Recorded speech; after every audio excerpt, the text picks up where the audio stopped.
Dear student, welcome to PKM Academy. We will discuss about today chemistry class of chapter solution. The topic of Raoult's law. तो Raoult's law बेटा हम लोग आज पढ़ने वाले हैं. तो क्या होता है Raoult's law? Raoult's law,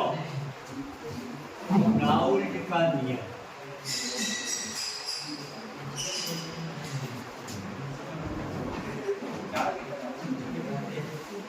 Raoult का नियम, राउल्ट का नियम बेटा था किस लिए था? ये solubility of volatile liquid in volatile solution में. ध्यान रखना बेटा, वोलेटाइल लिक्विड का वोलेटाइल लिक्विड में सॉल्यूशन के लिए ये राउल्ट का नियम आया था.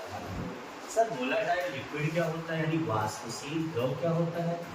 जो स्वतः ही रूम टेम्परेचर पर वेपराइज हो जाए, वाष्प में कन्वर्ट हो जाए. जैसे एग्जांपल पेट्रोल हो गया आपका, सर केरोसिन हो गया, सर ईथर हो गया. ये सारे एग्जांपल आप किसके हैं? वोलेटाइल के. वोलेटाइल पे समझ में आएगा बेटा, यानी कि जो खुद ही रूम टेम्परेचर पर ऐसे ही आप 25 डिग्री सेल्सियस पे आप रख देंगे तो वेपर में कन्वर्ट होना स्टार्ट हो जाएगा. तो सर उसके बाद एक टर्म आता है सर वेपर प्रेशर. क्या है?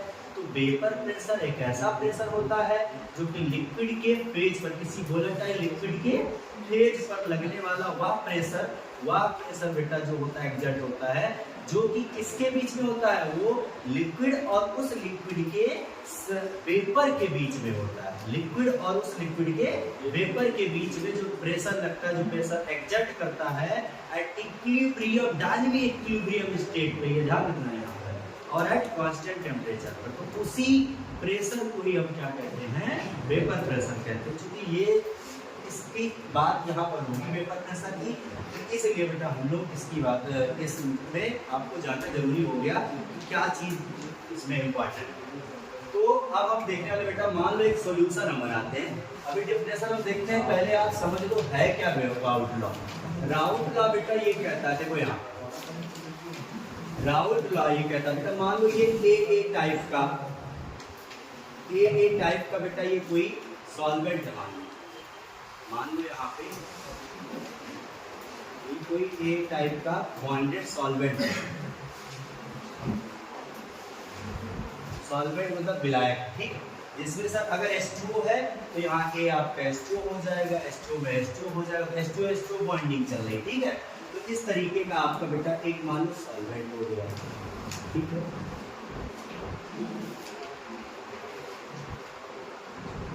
सॉल्वेंट एक ये हो गया बेटा. अब दूसरी चीज है, यहाँ पे मैंने एक सॉल्यूट रख लिया जो कि वो भी बेटा क्या आपका वोलेटाइल.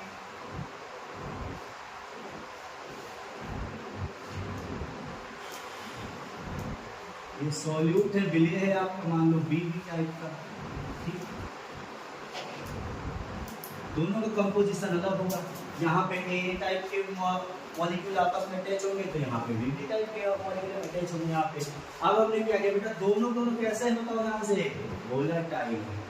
दोनों वाष्पशील हैं. दोनों कैसे हैं? ये सब वाष्पशील है. दोनों का ध्यान दीजिए, दोनों वाष्पशील है. अब क्या किया गया, ये सॉल्वेंट या सॉल्यूट, अब सॉल्यूट को इसमें डाल दिया गया. जैसे इसमें डाला गया तो हमें एक नया चीज मिल गई, इसे कहेंगे बेटा हम क्या? सॉल्यूशन कहेंगे. सर सॉल्यूशन किसका मिला आपको? ए और बी का सॉल्यूशन मिल गया. तो सर इस सॉल्यूशन में क्या मिलेगा आपको? ए बी टाइप के बॉन्डिंग मिलने वाली है आपको, ठीक है. तो सर अब देखो ध्यान से, यहाँ क्या हुआ, यहाँ पर देखो ध्यान से. यहाँ पे ए था, ए में कुछ आपका वेपर बन रहा, वोलेटाइल है, इसका मतलब वेपर बनता रहेगा सर. तो कुछ वेपर यहाँ बन रहा था इसका, इस तरीके से, ठीक. और कुछ वेपर बेटा इसका भी बन रहा था. लेकिन क्या हुआ, जैसे सॉल्यूट इसमें गया, अब सॉल्यूट सॉल्वेंट दोनों हो गए मिक्स, और मिक्स हो गए बेटा, तो इसको क्या किया गया, एक इसको क्लोज सिस्टम में रख दिया गया. जैसे क्लोज सिस्टम में रखा गया तो यहाँ पे बेटा क्या निकलेगा आपका? वेपर निकलने लगा. वेपर निकलने लगा. अब ये जो वेपर आपका निकलने लगा, तो ये लिक्विड का ही वेपर है। अब लिक्विड के वेपर, अब दो ये टोटल वेपर किससे बन रहा है? ए का भी होगा, बी का भी होगा। अब इन्हीं दोनों के वेपर से इस लिक्विड के सरफेस पे क्या लग रहा है? प्रेशर लग रहा है। तो वो टोटल प्रेशर कितना लगेगा, ये किसके किसके जरिए हो रहा बेटा? ये ए के द्वारा हो रहा और ये बी के द्वारा हो रहा। टोटल प्रेशर अब इस सॉल्यूशन पे कैसे डिफाइन हो रहा है भाई बताओ? टोटल प्रेशर सर इसके कारण और इसके कारण लग रहा है। जो कुल दाब अब इस पे लग रहा सॉल्यूशन के सरफेस पे, जो कुल दाब अब लग रहा है सर, वो दाब किसके किसके कारण हो रहा है? ये सॉल्वेंट सोल्यूट दोनों के कारण ही दाब लग रहे हैं ना, क्योंकि ये इसका भी वेपर निकल रहा था, इसका भी वेपर निकल रहा था। अब टोटल दाब इस तरीके होगा। तो राउल्ट लॉ ये कहता है कि किसी भी सॉल्यूशन में, किसी भी विलयन में जो एवरी कंपोनेंट जो होते, चाहे सॉल्वेंट हो चाहे सोल्यूट हो, उन सभी सॉल्वेंट या सोल्यूट का जो बेटा वेपर प्रेशर आपका होता है, पार्शियल वेपर प्रेशर जो होता है, वो डायरेक्टली प्रोपोर्शनल टू उसके मोल फ्रैक्शन। सिंपल सी बात यही कहानी है कि total in a liquid, in a volatile liquid solution, the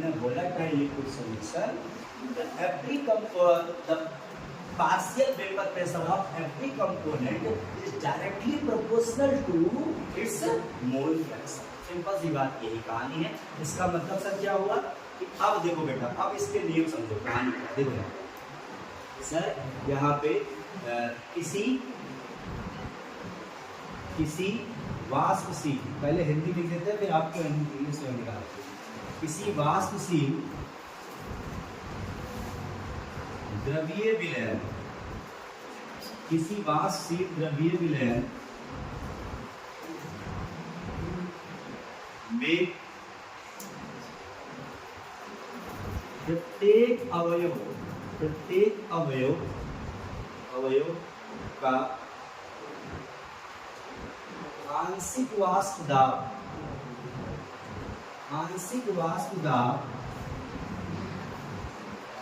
उस अवयव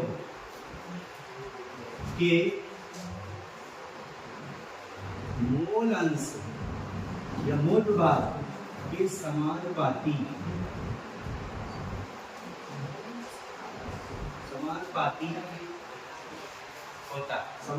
होता है। यानी सर इसका मतलब क्या हुआ? लिखो बेटा यहाँ पे,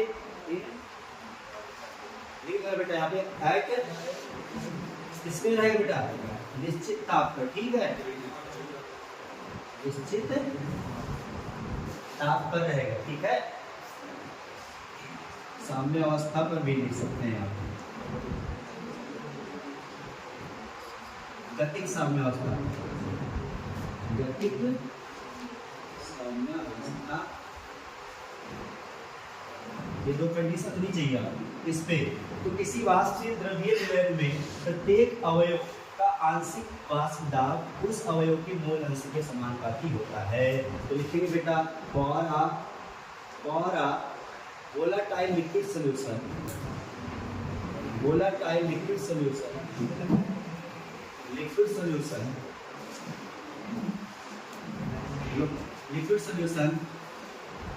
the partial vapor pressure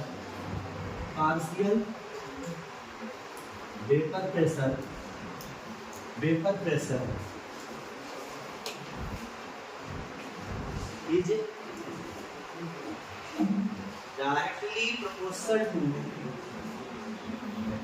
directly proportional to its mole fraction,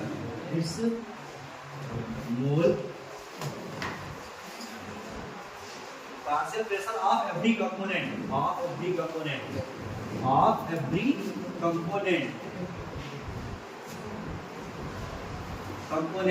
ठीक है। ऑफ सॉल्यूशन लिख लेना बेटा यहाँ पे, ऑफ सॉल्यूशन,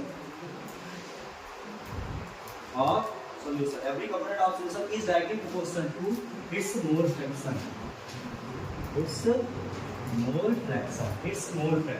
याद रखिए, ठीक। अब सर इसको हम किस तरीके से मैथमेटिकल तरीके से किस तरीके से इसको एक्सप्रेस करेंगे, पहले नोट करो इसको, फिर हम बताते हैं आपको। देखो बेटा according to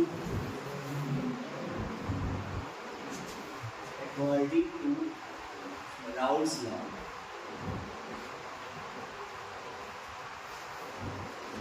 राउल्ट के नियम के अनुसार लिखो यहाँ पर, राउल्ट के नियम के अनुसार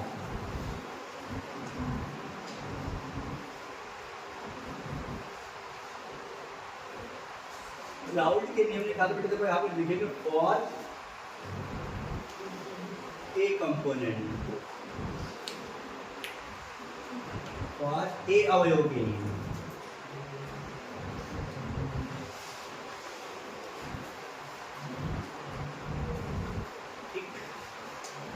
ए अवयव के लिए क्या है जो बता सकते D A is directly proportional to chi A का राउंड ने क्या कहा कि every partial vapour pressure of every component is directly proportional to its mole fraction, यानी कि प्रत्येक अवयव के आंशिक वाष्प दाब उस अवयव के मोल अंश के अनुपाती होगा।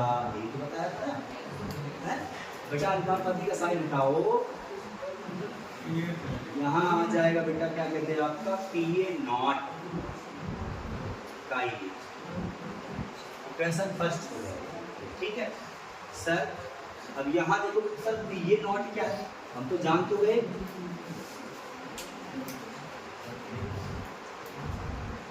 PA नॉट बेटा ए का, ए जो आपका है कंपोनेंट ए है, उस ए का प्योर फेज में वेपर प्रेशर, प्योर फेज जब अकेला था ए, जब अकेला था ए तब वेपर जो टोटल क्रिएट कर रहा था तो वो उसके रीजन से उसका वेपर प्रेशर ये होता है। प्योर फॉर्म में किस तरीके से वेपर को ये इंजेक्ट करता है, ठीक। तो इक्वेशन फर्स्ट मान लो यहाँ पे for component B, component B ठीक ना, बी अवयव के लिए, ठीक बी अवयव के लिए क्या होगा बेटा यहाँ पे BB डायरेक्टली प्रोपोर्शनल टू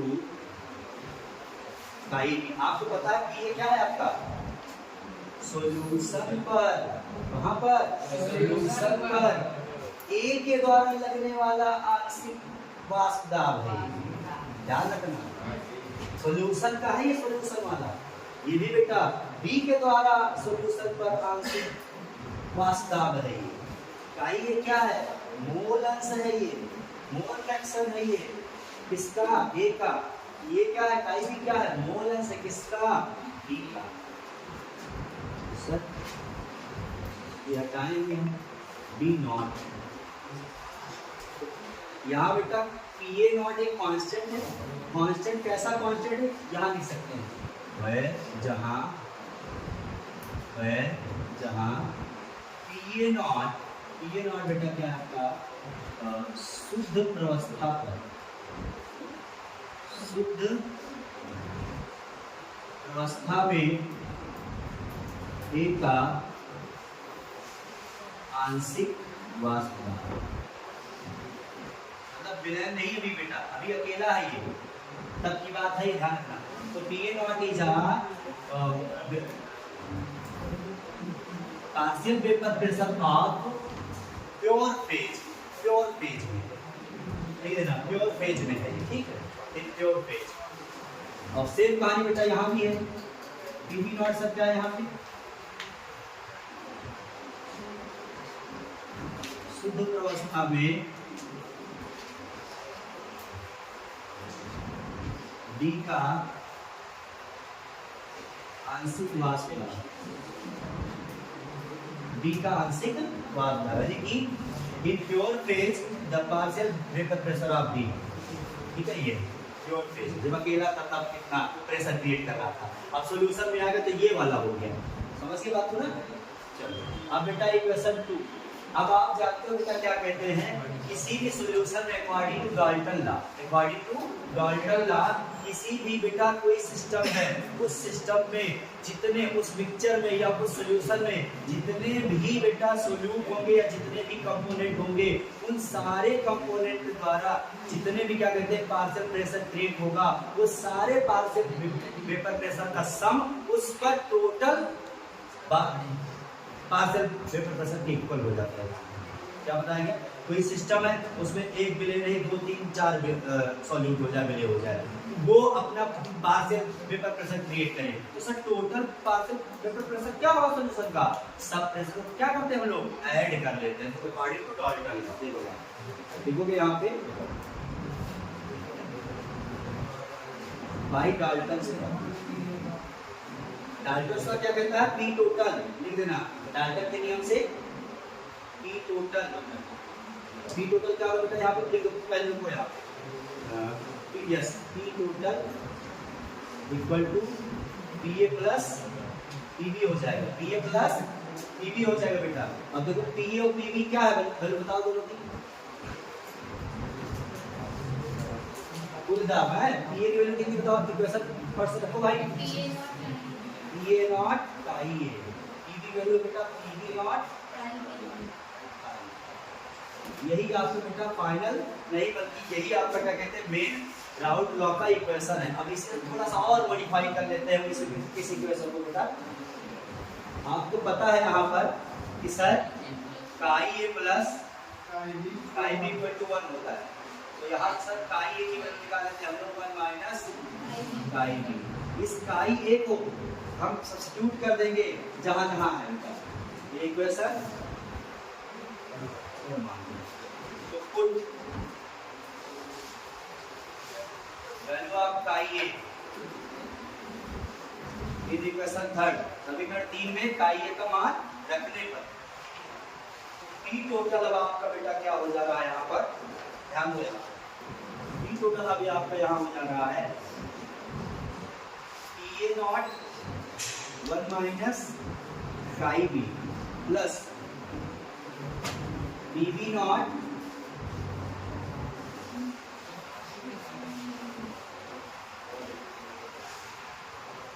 काई बी। ओके देखो बेटा अब दोनों को मल्टीप्लाई करो तो P A not minus P A not और काई बी और फिर प्लस पी बी नॉट काई बी सब पी ए नॉट। देखो बेटा ये वैल्यू बड़ी है प्लस है, इसको आगे ले आएंगे, जैसे इसको आगे लाएंगे देखो दोनों में काई भी कॉमन मिला, देखो ध्यान से यहाँ पे यहाँ ले लेंगे बेटा, जैसे हम यहाँ पे काई भी कॉमन लेंगे सर अंदर क्या बचेगा PB naught minus PA naught, ये हो जाएगा आगे प्लस लगाइए, देखो यहाँ प्लस हो जाएगा ये इसको आप इधर ले आएंगे एक्सरसाइज के लिए। ये बेटा जब काई भी आप जैसे यहाँ कॉमन ले लेंगे ये वाली वैल्यू इधर लिख लो,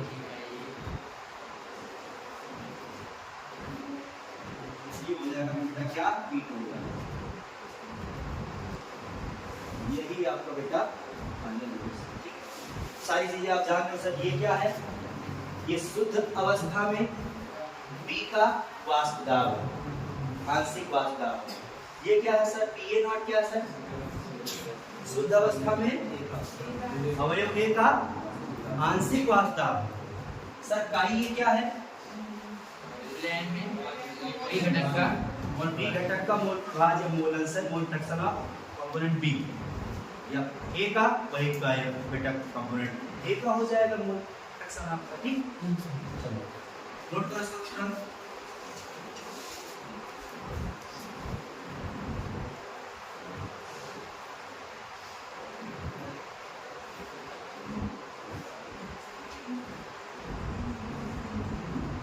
जहाँ कहीं प्रॉब्लम होगी बताना। यहाँ फॉर कंपोनेंट बी लिखा है, यहाँ लिखो बेटा कंपोनेंट बी के लिए या अवयव बी के लिए,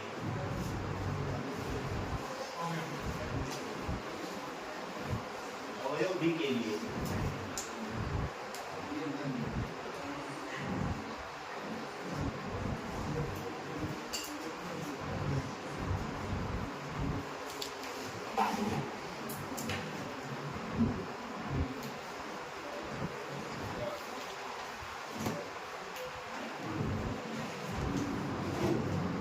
अब बेटा सबसे इंपॉर्टेंट इसका है ग्राफ, ग्राफ रिप्रेजेंटेशन इसका सबसे इंपॉर्टेंट। ग्राफ ग्राफ पूछ लेता है आपसे, किस तरीके से ग्राफ में बताते हैं आपको।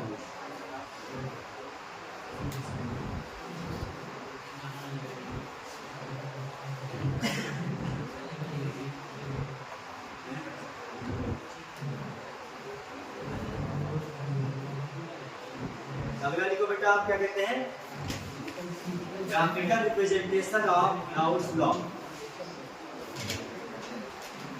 Graphical representation of Raoult's law. उससे पहले एक चीज थोड़ा सा लिख लो बेटा, क्या कहते हैं आप कि पेपर पेज में अगर आपको इन कंपोनेंट्स का अगर आपको मोल फ्रैक्शन निकालना हो तो सर क्या करेंगे आप, वो लिखो। चलो लिख लो बेटा, क्या कहते हैं कि मोल fraction of components of solutions, mole fraction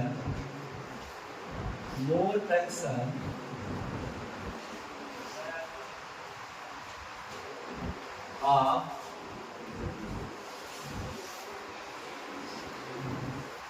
components of solution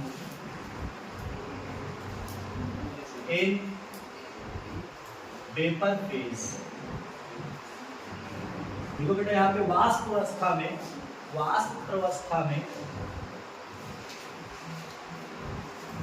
अवस्था में अवयवों के विलयन के अवयवों के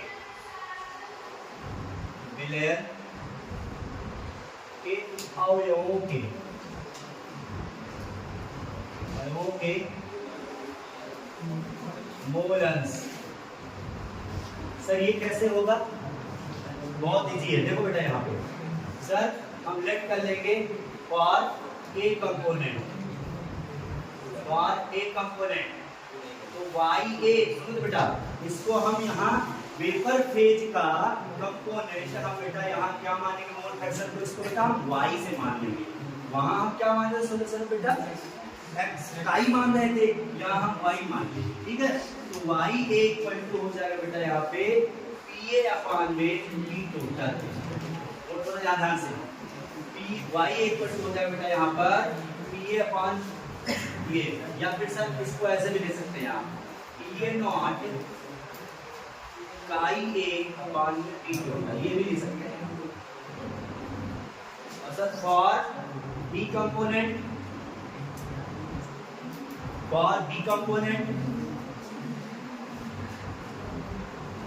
यहाँ लिखेंगे बेटा हम लोग क्या कहते हैं YB इक्वल टू PB अपान में PT, या फिर PB नॉट काई B अपान में PT।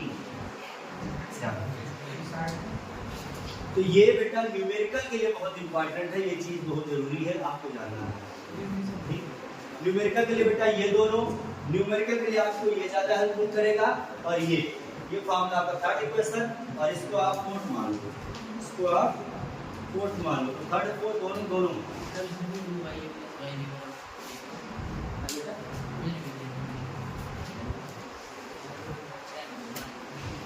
तो दिक्कत।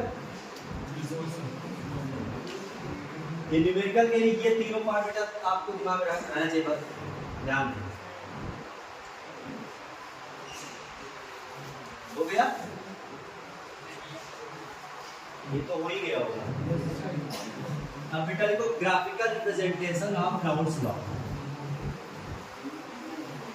एडिट डालो graphical representation of Raoult's law.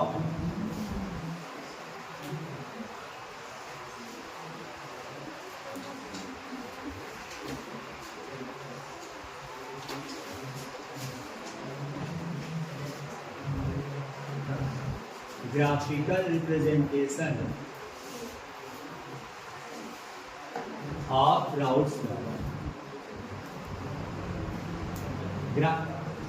Raoult के नियम का ग्राफीय निरूपण, राउल्ट के नियम का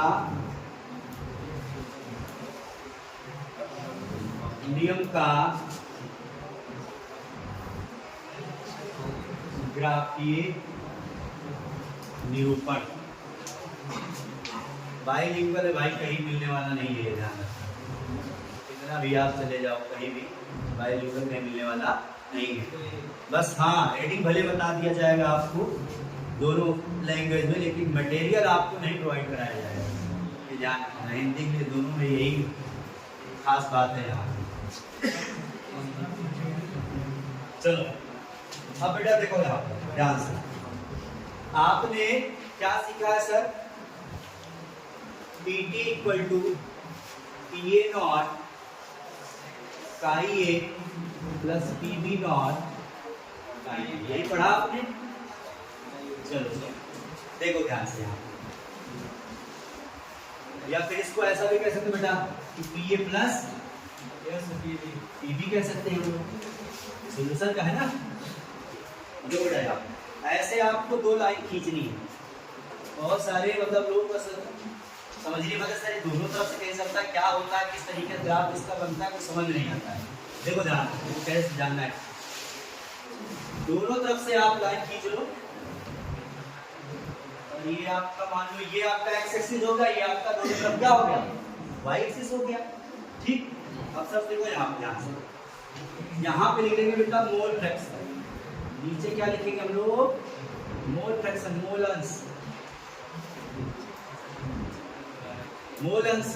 और यहाँ पे क्या लिखने बेटा हम लोग, वाष्प पार्शियल वेपर प्रेशर, ठीक है, वाष्प दाब, आंशिक वाष्प दाब, आंशिक वाष्प दाब, ठीक है, कंपोनेंट का आंशिक वाष्प दाब इधर चलेगा, ध्यान रखना बेटा। अब सर देखो ध्यान से, यहाँ पे हम जब बात करते हैं सर, अब सुनो बेटा एक चीज और आपको पता होगा sir, chi A plus chi B equal to क्या होता है सर जी, 1 होगा। यही चीज समझना बेटा, ध्यान रखना यहाँ पे सर कैसे करेंगे हम सर। देखो ध्यान से, यहाँ पे जैसे ही हम लोग जैसे बेटा काई ए को यहाँ 1 लेते हैं, नहीं 0 लेते हैं, काई ए को मान लो हम 0 ले लेते हैं, कोई दिक्कत नहीं है, काई ए 1 ले लेते हैं, क्योंकि काई ये क्या था आपका, सॉल्यूशन का सॉल्वेंट था, क्या था, सॉल्वेंट था। सॉल्वेंट मान लो बेटा जब तक सॉल्यूट नहीं आ रहा है तब तक उसका, अच्छा किसी भी खुद किसी एक कंपोनेंट का मोल फ्रैक्शन क्या होता है, एक ही होता है, केवल एक ही कंपोनेंट है सर उसमें, तो उसमें कोई मिक्सचर ही नहीं है, तो जितना मोल उसका उतना मोल मिलेगा ना, दोनों एक ही तो होगा ना, वही बात ध्यान रखो यहाँ पे। तो काई ये यहाँ क्या हो गया, 1 हो गया, काई क्या हो गया, 1 हो गया। अच्छा सर जी, अब काई 1 हो गया तो धीरे धीरे चलते चलते यहाँ काई क्या हो जाएगा, 0 हो जाएगा। अब जैसे सर जी क्या कहते हैं, काई यहाँ से स्टार्ट हुआ, तो स्टार्ट कहाँ से हो रहा है, काई यहाँ से मान लो स्टार्ट हो रहा है आपका, तो सर ये ग्राफ कैसे चलेगा, इस तरीके से ग्राफ चलेगा, यहाँ ध्यान दीजिए। उसके बाद अब सर यहाँ पे काई भी काई भी 0, सब शुरू में 0 था, अब जैसे इसमें डाले तो लास्ट में क्या होगा, काई भी का मोल फ्रैक्शन, अब इसका ग्राफ 0 से 1 की तरफ जाएगा, ध्यान रखिएगा।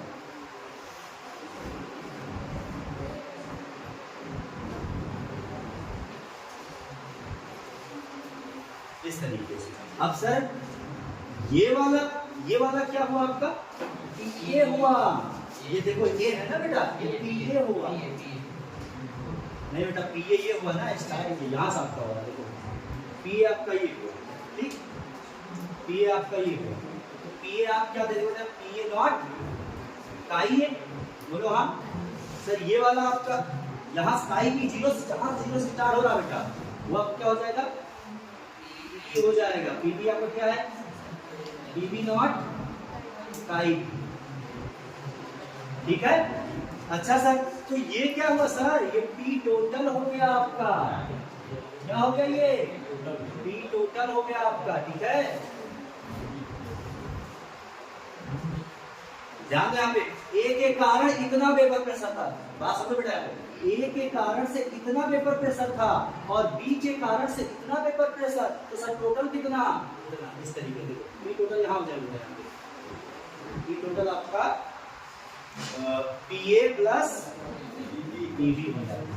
तो ये इक्वल इक्वल अगर हर जगह बेटा लिखा हुआ है, ग्राफ में कोई कर्व नहीं बना है, ग्राफ केवल बेटा क्या कहते हैं आपका स्ट्रेट लाइन में बना हुआ है, you can say this is the round law graph representation. ये आई बात समझ में? नोट करो इसको।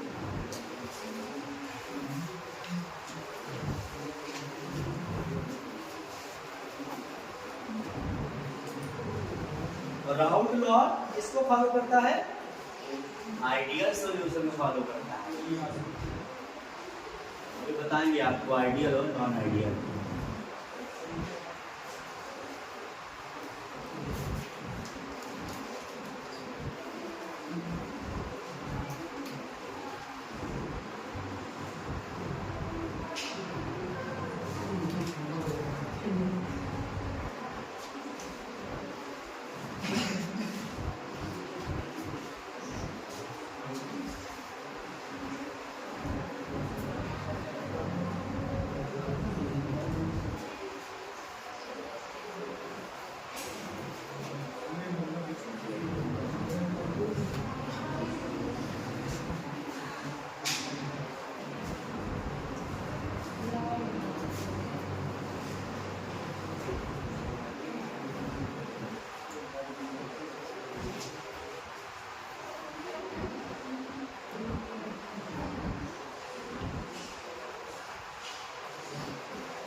राउंड लॉ अगर आ रहा है आपको, तो अगर इक्वेशन लिख के ग्राफ भी बना देते हैं तो ज़्यादा समझेगा नहीं आपको कुछ आ रहा है, ठीक है ना।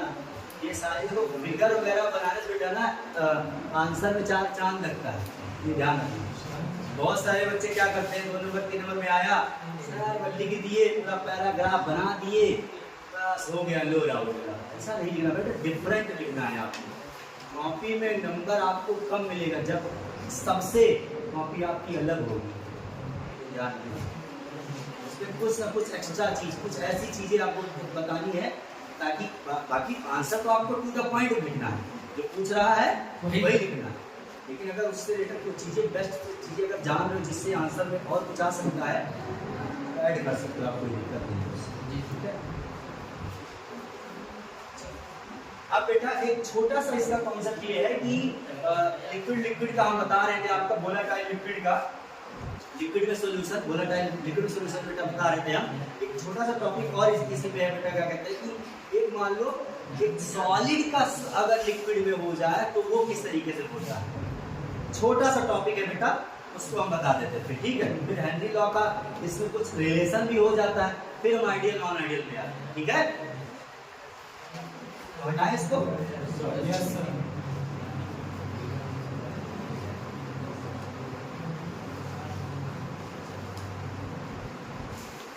This is all about clouds. Now अभी आप बेटा लिक्विड का, वोलेटाइल लिक्विड में सॉल्वेंटी आप देखेंगे। अब सर एक नॉन वोलेटाइल या फिर वोलेटाइल सॉलिड का वोलेटाइल लिक्विड पर सॉल्वेंटी कैसी इफेक्ट करेगी, वही बात है। बस केवल राउल्ट के नियम के ही अनुसार यहाँ भी बेटा होता है, कोई दिक्कत नहीं है।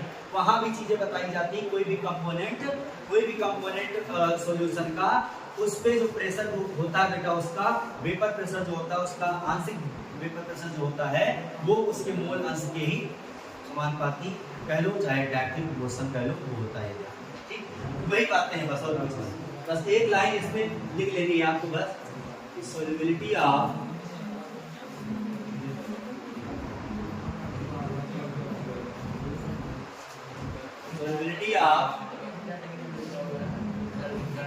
वोलेटाइल या फिर non volatile solid in volatile liquid.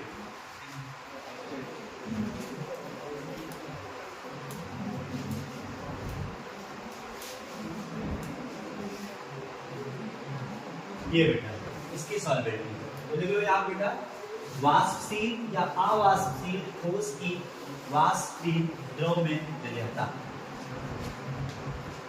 छोटा सा टॉपिक है भाई, राउट लॉ ने ही इसको भी उसी तरीके से एक्सप्लेन कर दिया।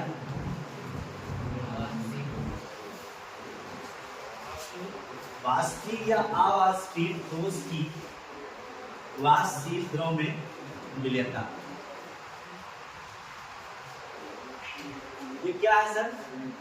सीधे बताना बेटा आपको, according to Raoul's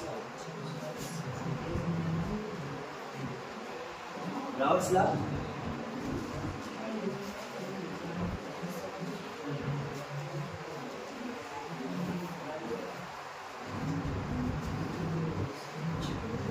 the partial vapor pressure exerted on solution surface, on solution या volatile solution surface, volatile liquid solution directly proportional to its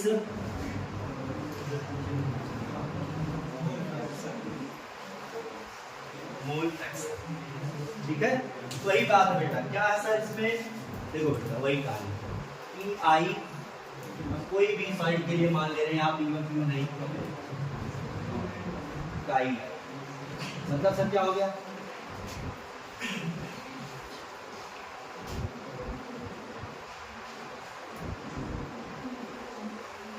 कोई भी सॉलिड आपका हो सकता है। ठीक है, ये ध्यान, तो यही कहानी है बेटा, ध्यान से। ठीक सर, इसके लिए ग्राफ क्या बताया गया? इसके लिए ग्राफ क्या बताया गया सर? इसके लिए ग्राफ ये बताया गया बेटा आपका, देखो यहाँ पे अगर इसको सुन बेटा, यहाँ पे अगर इसको मान लिया जाए y, इसको मान लिया जाए mx, देखो यहाँ पर y इक्वल टू mx, क्या बताओ? ओरिजिन से जाने वाली लाइन है ना, लीनियर इक्वेशन हो गया आपका। यहाँ से ये लाइन चली जाएगी, ये आपका बेटा प्रेशर हो जाएगा पी आई, ये हो जाएगा बेटा काई आई।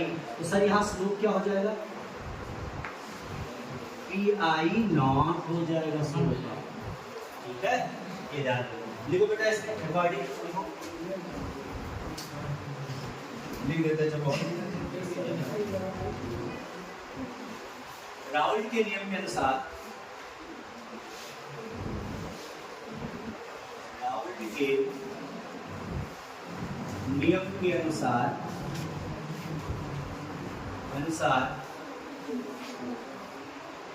किसी अवाष्पशील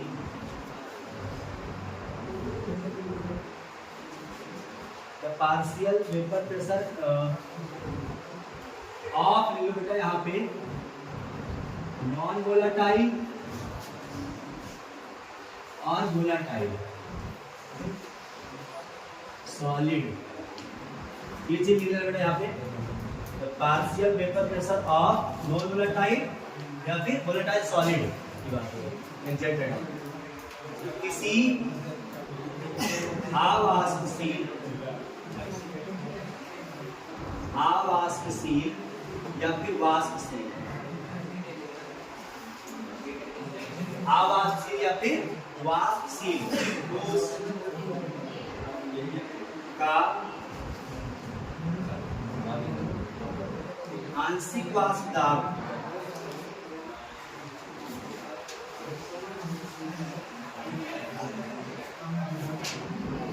उसके मोल अंश के समानुपाती होता है। सिंपल सी बात, इक्वेशन ये पूरा नहीं डालना, ग्राफ बना डालो। ठीक,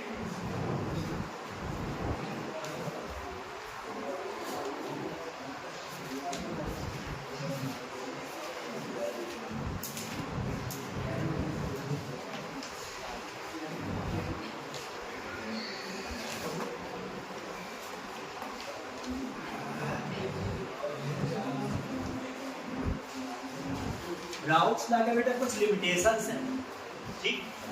सर लिमिटेशंस क्या हो सकती है इसकी, कर लो पहले इसको।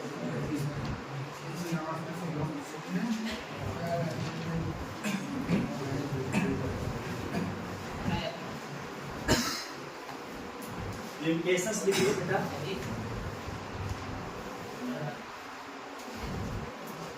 Raoult's law is not applicable for concentrate solution। सबसे बड़ी बात ध्यान,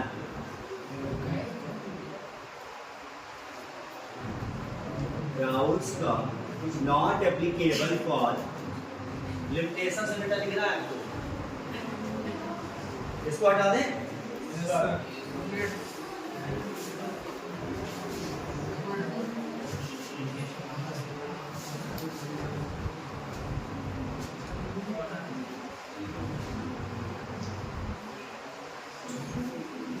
Raoult's law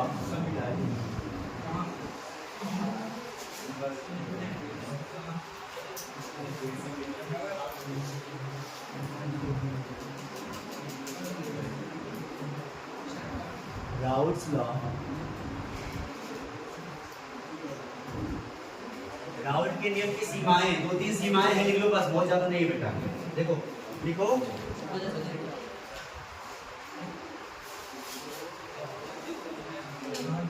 its law is not applicable for concentrate solution। It applicable for only dilute solution, applicable for only dilute solution।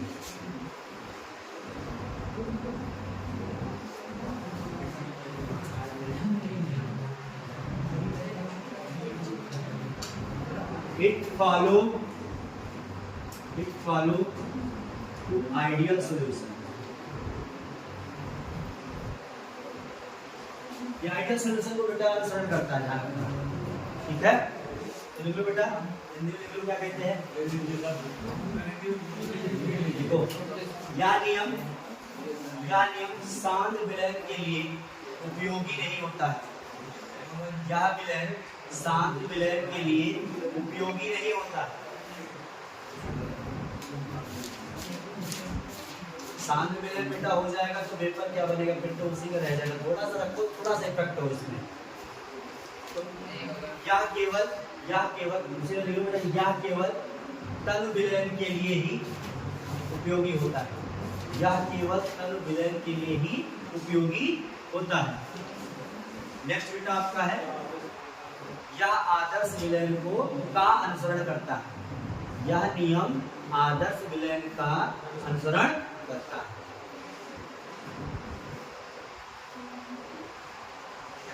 तो आइडियल सॉल्यूशन क्या हुआ, ऐसा solution जो Raoult's law को फॉलो करे, वही क्या आपका आदर्श विलयन है। अब आदर्श विलयन और अनादर्श विलयन, अब चलो आइडियल सॉल्यूशन देख लेते हैं, फिर आपका क्या कहते हैं नॉन आइडियल सॉल्यूशन कल देख लेंगे। तो उसमें दो डेविएशन भी है, क्योंकि निगेटिव पॉजिटिव दोनों है, इसलिए बेटा क्या कहते हैं, आप केवल आप आइडियल सॉल्यूशन देख लें, ठीक है भाई। सर आइडियल सॉल्यूशन क्या है, मैंने क्या बताया अभी बेटा, जो राउल्ट्स लॉ को फॉलो करता है। देखो आइडियल सॉल्यूशन,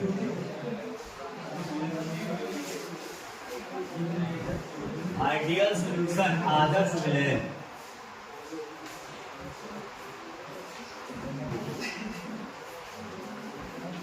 देखो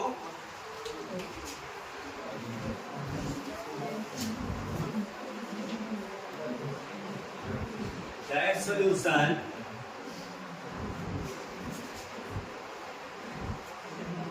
which follow to Raoult's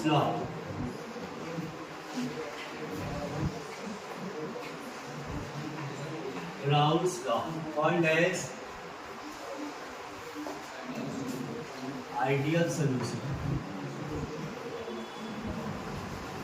sir देखो, ऐसा विलेन, ऐसा विलेन, ऐसा विलेन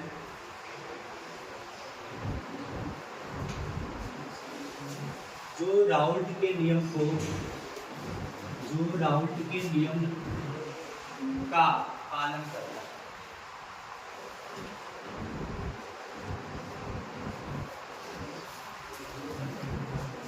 उसे आदर्श विलेन कहते हैं।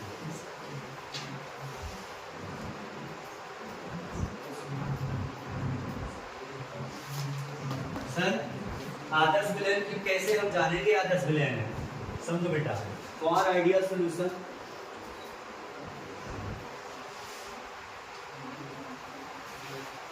फॉर आइडियल सॉल्यूशन वेयर, जब बेटा जब सॉल्यूशन बन जाएगा, जब सॉल्यूशन बन जाएगा तो सॉल्यूशन का बेटा जो आपका डेल्टा एच होता है, क्या होता है बेटा? डेल्टा एच किसका? सॉल्यूशन का, वो बेटा क्या हो जाएगा? जीरो। सर चैलेंज एंथैल्पी है ये, क्या है आपकी? चैलेंज एंथैल्पी, ऊष्मा में परिवर्तन, ऊष्मा एंथैल्पी है ना ये। एंथैल्पी को एंथैल्पी हिंदी में क्यों कहते हैं यार? वही बेटा, ऊष्मा हीट की बात क्या चल रही है। तो हीट चाहे एब्जॉर्ब हो, चाहे आप क्या कहते हैं, एब्जॉर्ब हो चाहे रिलीज हो, दोनों एब्जॉर्ब और रिलीज दोनों क्या हो जाएगा? इक्वल हो जाएगा। यानी अवशोषण और आपका उत्सर्जन दोनों क्या हो जाएगा? समान हो जाएगा। मतलब बेटा क्या हुआ सर जी, इसका मतलब क्या हुआ कि जैसे देखो, समझो बेटा, इसका मतलब सर क्या हुआ, जैसे ए था बी था, और यहाँ सोल्यूशन में क्या बन गया बेटा? ए प्लस बी बन गया। ए में बी जब गया बेटा, ए बी बन गया। सर ए और बी का, ए और बी का जो एच था, ये एच था, मान लो बेटा ए, इसका अलग अलग हम ऐड करते तो H1 आता सर, और सॉल्यूशन बन गया तो सर क्या आता? H2 आता। अब सर क्या हुआ यहाँ पे, H1 और H2 की दोनों की वैल्यू क्या हो गई? सॉल्यूशन में आने के बाद ही इक्वल हो गई। तो सर क्या होगा यहाँ पे फिर? H1 माइनस H2 दोनों मैग्नीट्यूड क्या है तुम्हारा? इक्वल है। तो वैल्यू क्या आएगी बताओ यहाँ पर? 0, या फिर H2 माइनस H1 कर लो आप, क्या आ जाएगा तुम्हारा? 0 आ जाएगा। तो डेल्टा H क्या होता है यहाँ पर? विलयन से पहले जो कंपोनेंट के कुल आपके हीट है उसकी, उष्मा है उसकी, वो विलयन बनने के बाद भी उसकी उष्मा क्या हो जा रही है? इक्वल हो जा रही है, बराबर, कोई चेंज नहीं आ रहा है। इसलिए यहाँ क्या हो गया बेटा? डेल्टा एच ऑफ सॉल्यूशन विलयन में क्या हो गया? 0 हो गया। सर जी जब डेल्टा एच भी जब 0 हो गया तो यहाँ पे फिर जितना इसका आयतन था उतना उसका आयतन, तो विलयन में मिल करके इसका भी आयतन। सर यहाँ पे तीन आयतन 3 ml हो गया, ये सर 4 ml हो गया, 3 और 4 7 ml। तो सर हमने जब सॉल्यूशन बनाया तो वो भी 7 ml का ही बना। तो इसका मतलब क्या हुआ सर? इस केस में डेल्टा भी 0 होता है। यानी बेटा ये सॉल्यूशन का आयतन भी क्या होता है आपका? 0 होता है। आयतन में जो चेंज आ रहा है वो क्या हो जाता है आपका? 0 हो जाता है। आई बात समझ में? अब सर सबसे बड़ी चीज है, हम सर पहचाने कैसे? कुछ एग्जाम्पल बताइए। चलो भाई कुछ एग्जाम्पल देखते हैं, मेरा एग्जाम्पल के तो मजा आने वाला नहीं है। तो सर एग्जाम्पल देखो आइडियल सॉल्यूशन। आइडियल सॉल्यूशन का एग्जाम्पल बेटा है आपका, देखो यहाँ पे सॉल्यूशन ऑफ बेंजीन प्लस टालवीन। टालवीन में मतलब बेंजीन में अगर टालवीन मिल जाए, बेंजीन आपका हो गया सॉल्वेंट या सॉल्यूट, अगर मिल जाए तो इस तरीके से बेटा मिलता है जिस तरीके से एक आइडियल सॉल्यूशन बन जाता है, ऐसा सॉल्यूशन बना लेता है। तो सॉल्यूशन आप ये बेंजीन प्लस टालवीन, ठीक है। तो सर एक एग्जांपल से काम नहीं चलेगा, दो भैया 2-3 एग्जांपल देखो आप। चलो बेटा क्या कहते हैं आप, देखो ब्रोमोएथेन में क्लोरोएथेन बना दो, ब्रोमोएथेन में सर क्लोरोएथेन मिला दीजिए, क्लोरोएथेन। तो सर ये भी आइडियल सॉल्यूशन बन जाता है, ये भी आपका भैया क्या बन जाएगा? आदर्श विलयन बन जाएगा। ब्रोमोएथेन प्लस क्लोरोएथेन। सर एक आध एग्जांपल और बताइए, और एक आध एग्जांपल देखो भैया, जैसे मान लो क्या कहते हैं सर, एन-हेक्सेन में बेटा एन-हेप्टेन मिला हुआ, एन-हेक्सेन में एन-हेप्टेन प्लस एन-हेप्टेन ये सारे एग्जांपल बेटा हो गए आपके। अब क्वेश्चन आ जाएगा कि which of solution is not ideal solution. तो तीन ऑप्शन ये रहेगा, एक कुछ उल्टा दे देगा आपको, नेगेटिव डेविएशन वाला दे देगा, नॉन आइडियल का दे देगा। बस वही पहचान लेना सर जी कौन, ये तीन बताए थे आप, समझ बात तो ना। चलो बस आज इतना काफी, बाकी कल हम पढ़ाएंगे बेटा आपको नॉन आइडियल। Okay,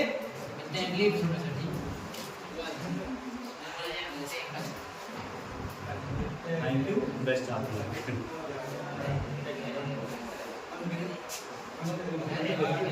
luck.